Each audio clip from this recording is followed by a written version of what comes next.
女人挑房子哦，挑什么？挑感觉，就是个 feel 哦。这个感觉是什么？你带她去看房子，你都觉得不错的哦，你审核完一轮哦，你再带她去看3间，叫她其中一定要选1间 ，OK， 好，你就去挑吧，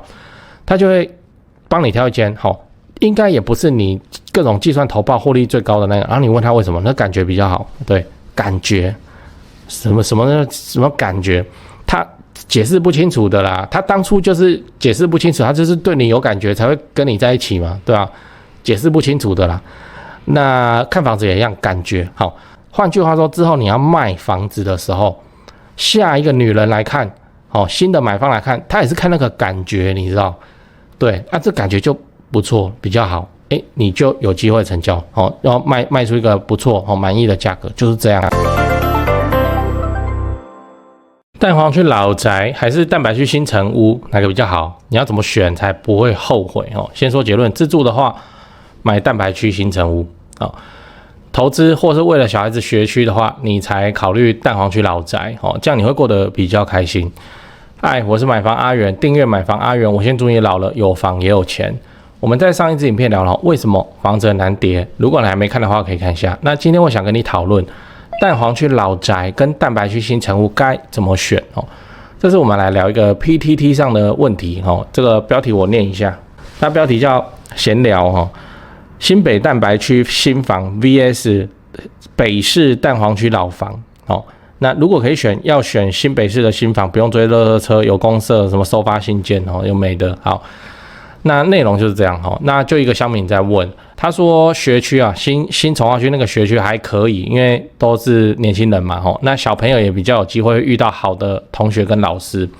那蛋白区新成屋的优点哦，当然有那个不用追垃圾车嘛哦，有警卫可以帮忙收发包裹这样。先说结论。自住的话，我会选蛋白的新成屋因为新成屋住起来必然是比中古老屋还要舒服很多很多的哦。那学区的问题其实也还好，如果你不想要借人家户头的话，户籍啦你可以考虑私立学校例如你看这张图，这张图就是超贵的康桥很贵的康桥。康桥各级学校学费支出，幼稚园、国小、国中、高中幼稚园的话，全年大概反正最高40万然后国小的话40万，国中50万，高中55万然后还有那个什么学杂费然后那个学年费，就是那种优质学校、私立贵族学校那个班费，你觉得会是多少？那跟你收个像我们国中再收个200块班费，那么可能？然后还要出国的嘞，对就是贵很多，所以。以这边来看的话，反正如果你要念康桥，你就帮小孩子你有几个小孩子念康桥，一年就准备100万就对了1年100就这样烧好，那当然跟对比一般的国立学校要贵非常非常的多嘛，但是如果你跟现在的房价一比，这个投资在自己小朋友的教育上，这个费用是不是又突然眉清目秀了所以你要知道。投资自产再选蛋黄区老公寓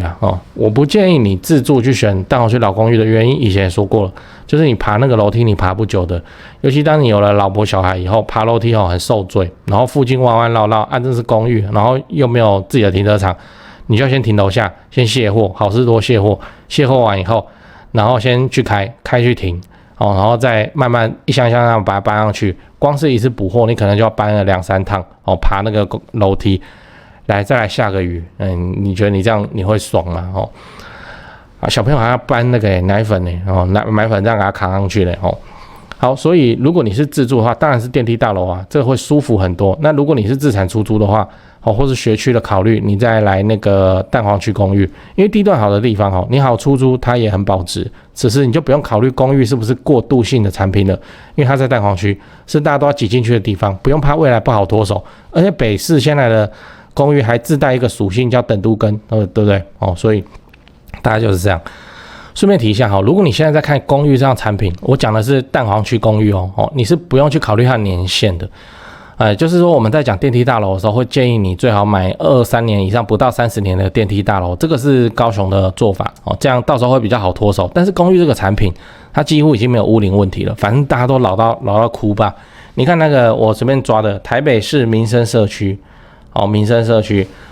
的591截图，我没有推荐这间哦，你们不要断章取义哦，我只是拿来做例子而已。好，来，这个我随便找的哦。好，来，总价2998万哦，单价的话已经来到了117万。好，它屋龄几年？51年。好，51年。好，民生社区屋龄51年。你看台北民生社区房子好不好？超厉害哦。啊，它屋龄51年。好，所以你瞬间把它丢到那种屁了。那现在民生社区公寓都谁在住？哦，对，一样哈。117万单价，这个公寓25.62坪，台北的房子哦，你基本上可以预期说阳台补灯都已经做完了哦啊，就是这样。对啊，蛋黄区就是有时候威能啊，它叫无视不利条件，屋龄的不利条件哦。最后你要知道，不要笑想自住间投资哦，不要笑想自住间哦。那像这个网友，他为什么一直在那边纠结呢？就是他怎样，他想要蛋黄区的生活机能学区，又无法接受公寓的这个落点，又自己的钱又不够哦，才会发文在那边问。那我的看法很简单啊，你先解决你自住的需求，再来谈怎么自产获利啦，不要把这两个混为一谈。我们爸妈哦，之所以能够达成自住间投资的原因是，核心原因其实只是这个房子持有够久而已哦，就这样子而已。如果今天换你持有一间蛋白区的电梯大楼，然后一样持有个20年，我跟你说，你绩效也不会比你爸妈差到哪里去，因为20年的通膨，你自己看到时候鸡排一块要多少钱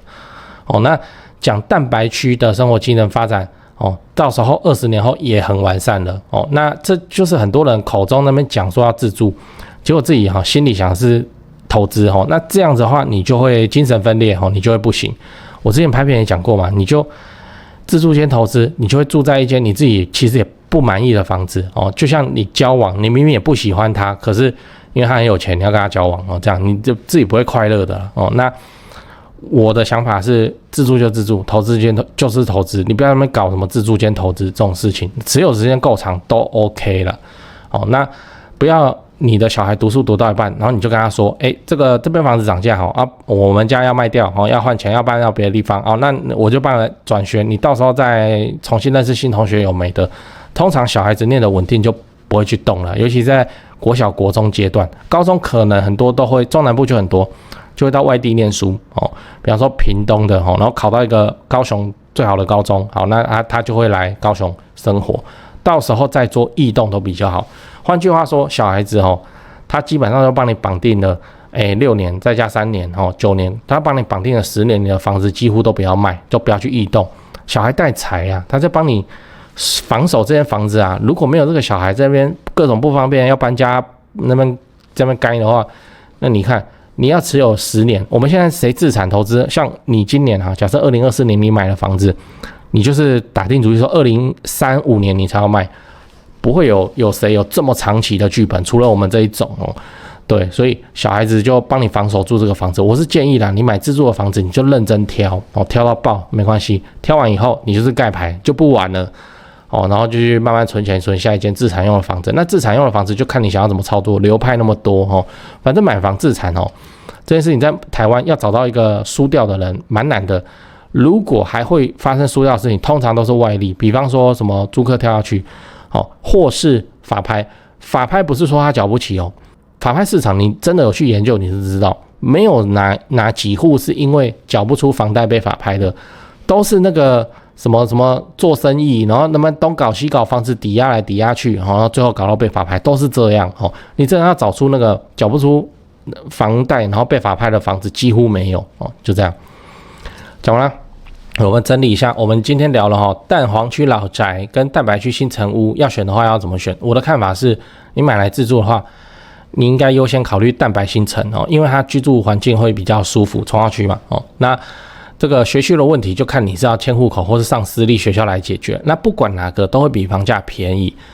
那如果你是买来自产的话，我会建议你选择蛋黄区老公寓，因为它的地段就是好不管你要出租或是出售，这个都很好脱手。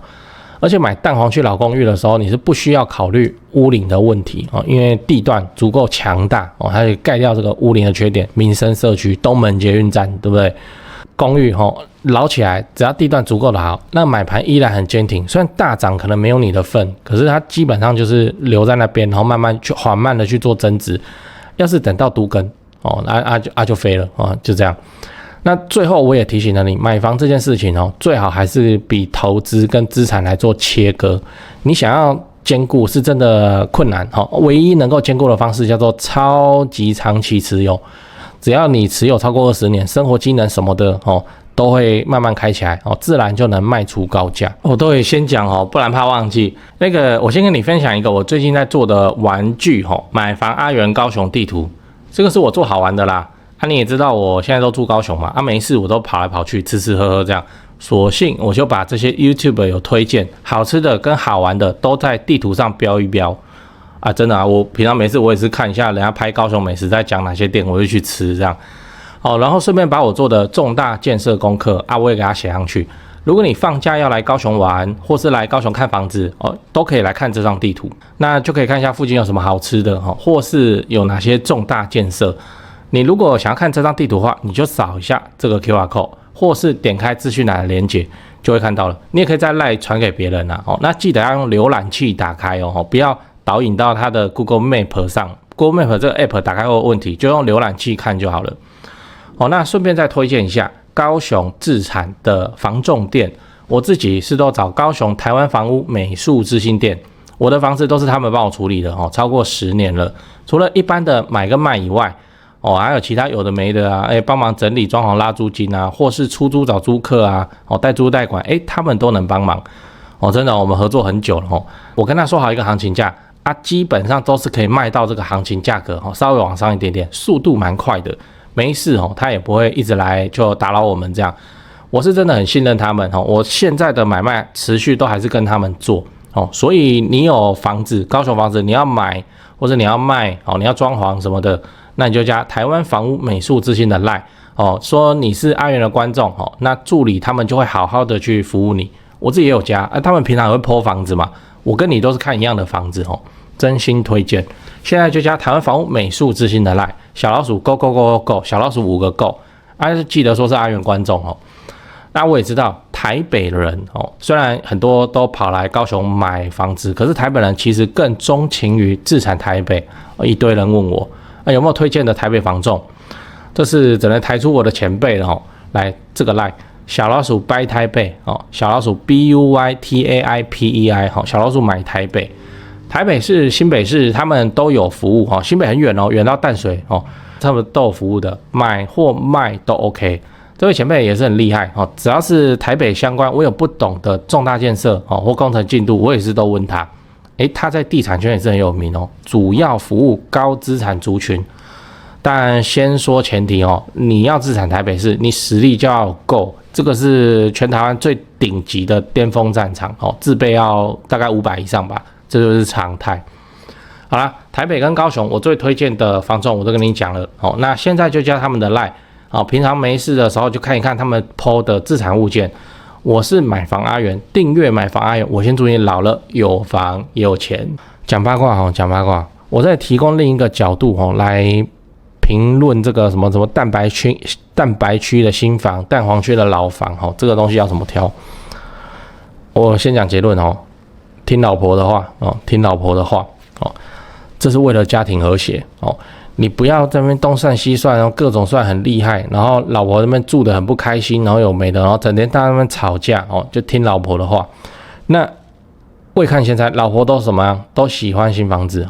女生嘛都是喜欢新房子的。好，那应该又会回落到所谓的蛋白区的新房子去了。像我同事有的买青埔有的买那个 A7 A7 就因为他说什么 A9 很贵，已经买不起了买到 A7 体育大学那边集结。对其实他们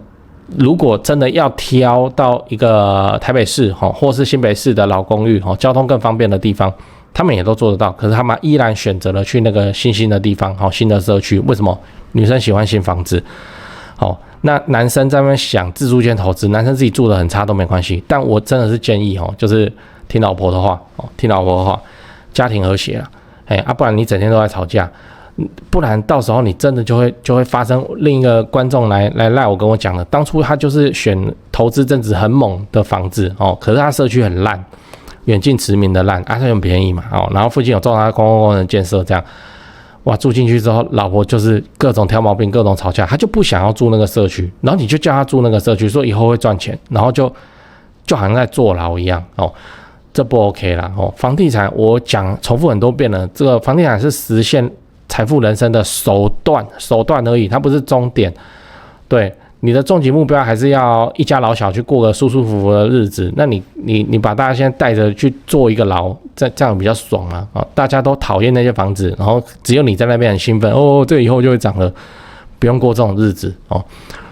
你就去自住哈，然后就去挑你喜欢的房子、新房子或什么，你就不管了，你就给他放生20年，你管他的哦，就是这样，听老婆的话哦。在挑选房子这件事情，听老婆的话，让老婆去挑。好，这里还有另一个用意，就是说我们男人挑房子哦，太会算了，计算机拿出来，然后敲敲打打，然后那干嘛有没的。女人挑房子哦，挑什么？挑感觉，就这个 feel 哦。这个感觉是什么？你带他去看房子，你都觉得不错的哦，你审核完一轮哦，你再带他去看3间，叫他其中一定要选1间 ，OK， 好，你就去挑吧，他就会帮你挑1间，好，应该也不是你各种计算投报获利最高的那个，然后你问他为什么，那感觉比较好，对，感觉什么感觉，他解释不清楚的啦，他当初就是解释不清楚，他就是对你有感觉才会跟你在一起嘛，对吧？解释不清楚的啦。那看房子也一样，感觉好。换句话说，之后你要卖房子的时候，下一个女人来看，哦，新的买方来看，她也是看那个感觉，你知道？对，这感觉就不错，比较好，你就有机会成交，哦，然后卖出一个不错、满意的价格，就是这样。女孩子的感觉哦，我们男人从来都觉得超他妈麻烦，就什么干啥小，感觉是啥小，你慢慢解释清楚嘛，讲不清楚，然后没有感觉什么，好。可是女人的感觉那既然这样，我们无法去改变它，我们就怎样？我们就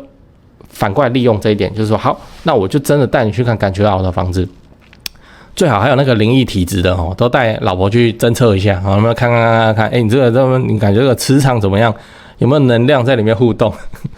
灵人的挑战，哇，好好看啊！好，反正就这样那你就带他去嘛，他感觉对了，他不会跟你吵架啦那你就买啊那听老婆的话，然后这个自住要怎么样，就给他放个10年20年就慢慢住生小孩，然后学区什么的，就这样把自住的房子先搞定再说。